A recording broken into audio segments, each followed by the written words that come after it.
Supreme court ने अपने judgement में कहा है कि ये स्टेट ए सेकुलर है। आप उसे कॉन्स्टिट्यूशन में वहां पर प्रियम्बल में डालने की कोई आवश्यकता नहीं थी। जब संविधान निर्माताओं ने इस पर जिक्र किया तो बहुत लंबा इस पर डिस्कशन है, सोशलिज्म पर बहुत लंबा डिस्कशन है। और डॉक्टर अंबेडकर ने कहा हम अपनी आने वाली पीढ़ियों को बंधक नहीं बनाना चाहते हैं, ये हमारे डेमोक्रेसी का ही मजाक हो जाएगा। और लोकनाथ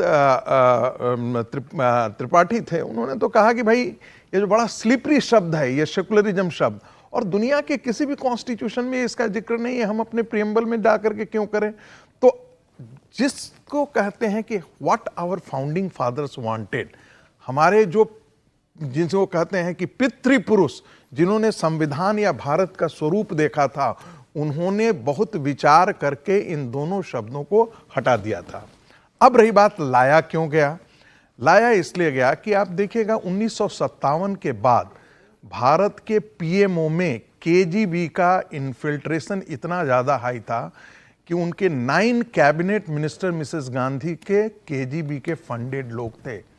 3000 से ज्यादा आर्टिकल्स केजीबी ने फंड प्रेस किया।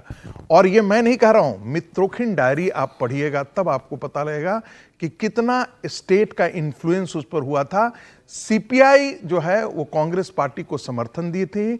सीपीआई के समर्थन के कारण सीपीआई जो हुए थे इट वाज ए स्टूज, ये जिसे कम्युनिस्ट पार्टी ऑफ इंडिया कहते हैं, उसको केजीबी फंडिंग करती थी, रसिया फंडिंग करता था। उसी के कारण, उसी के इन्फ्लुएंस में, दबाव में समाजवाद शब्द का और ये जो पंथ निरपेक्ष सेकुलर शब्द का, ये दोनों शब्द उसी समय या